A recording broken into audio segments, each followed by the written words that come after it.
Hi, my name is Young Mei, and I'm going to talk about what is multiple sclerosis in general and then focuses on its pathogenesis.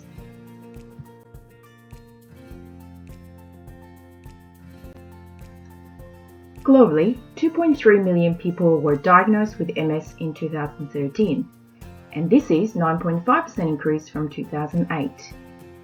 In Australia, 25,607 people were living with MS in 2017, and this is 20.3% increase from 2010.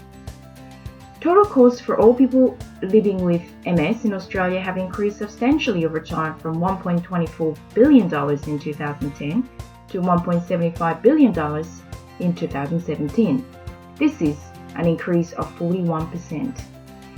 This is due to both an increase in number of people living with MS and increase per person cost due to disability. MS among female is twice as higher or even more than men.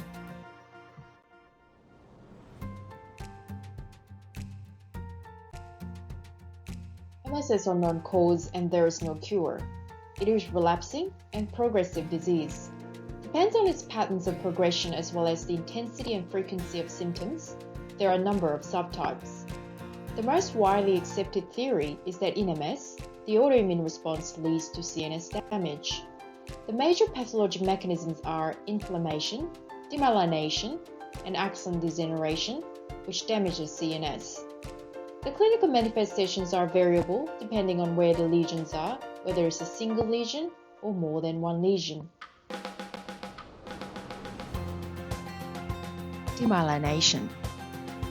It is a loss of myelin with relative preservation of axons. The affected axons tend to atrophy and eventually degenerate.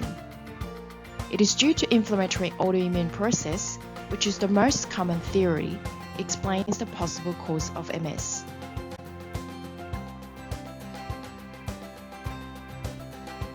MS is a progressive disease. The brain communicates with itself and the rest of the body over networks of neurons, which include myelin sheath and nerve fiber or axon. This is a sophisticated communication system to conduct signals between the brain and the body. Myelin is like rubber or plastic insulation on the electrical cord, helping the signal to reach quickly where it is going.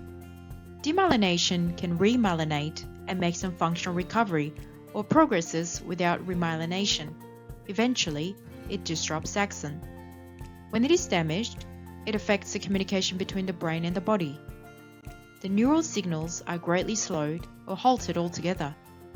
The people with MS experience a difficulty controlling the actions of their body, sensory problems including numbness and vision loss, and many more neurological symptoms. There are other alternative theories that may explain the cause of MS. There is a theory that there may be an association between MS and several viruses. However, no virus to date has been proven to be the cause of this neurological disease. Recently, attention has been given to EBV and HHV6. These are herpes virus family. However, since these viruses are ubiquitous, it is difficult to establish the causation. Another theory is due to a genetically determined neurological degenerative process, which is intriguing, but insufficient evidence. A number of studies found an inverse relationship between sun exposure or serum vitamin D levels and the risk of MS.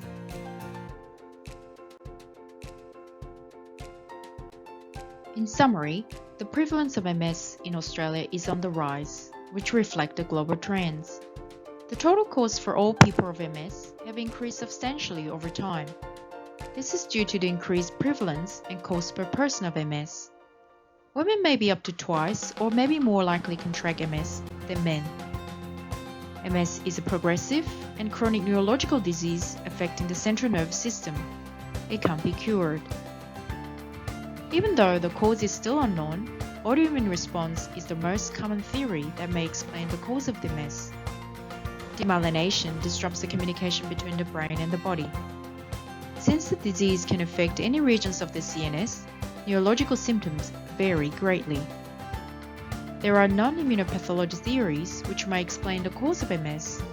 and they are chronic viral infection, genetic factors, and the serum vitamin D levels.